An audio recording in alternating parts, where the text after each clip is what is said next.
আজকে সকালে আমি এদের পড়াচ্ছিলাম। তো এরা 6-এ পড়ে। একজনের নাম গুনগুন, একজনের নাম হচ্ছে রাই। তো এরা ইতিহাস পড়তে এসেছে। তো ওদের আজকে পড়ার মধ্যে থেকে একটা প্রশ্ন লিখতে দিয়েছিলাম।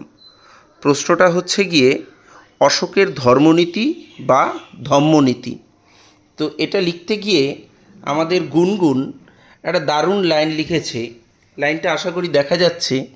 যে লিখেছে হচ্ছে গিয়ে কি, তিনি শিবের উপবাস ছিলেন।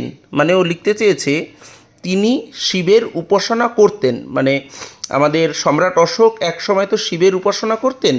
তো সেটাকে তিনি লিখেছে তিনি শিবের উপবাস ছিলেন। আবার লাস্টে আর একটা লাইন লিখেছে যে কলিঙ্গ পর তিনি উপবাস গিয়েছিলেন। মানে ও লিখতে চেয়েছে কলিঙ্গ যুদ্ধের পর তিনি উপবাসে গিয়েছিলেন। তো দেখুন তো আপনারা এরকম কিছু কোনো দিন জানতেন নাকি?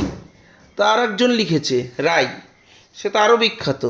সে লিখেছে মৌর্য সম্রাট অশোক আগে শিবের উপহাস করতেন। ঠিক আছে, তা ওই উপাসনা করতেন এটা লিখতে গিয়ে সে লিখেছে উপহাস করতেন। তো এই হচ্ছে আমার ছাত্রছাত্রীদের অবস্থা। এই একই পড়া দিনের পর দিন লিখতে দিচ্ছি। কেউ লিখছে উপবাস, কেউ লিখছে উপহাস। এই নিয়ে আমার চলতে হচ্ছে, কিন্তু এই নিয়ে এদের মধ্যে সামান্য কোনো লজ্জা নেই।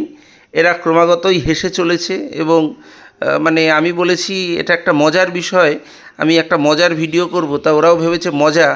ঠিক আছে, আপনারা সবাই দেখে বলবেন মানে এদের নিয়ে আমি কি করব, এদের কি হবে, এদের আপনারা তাই বলুন।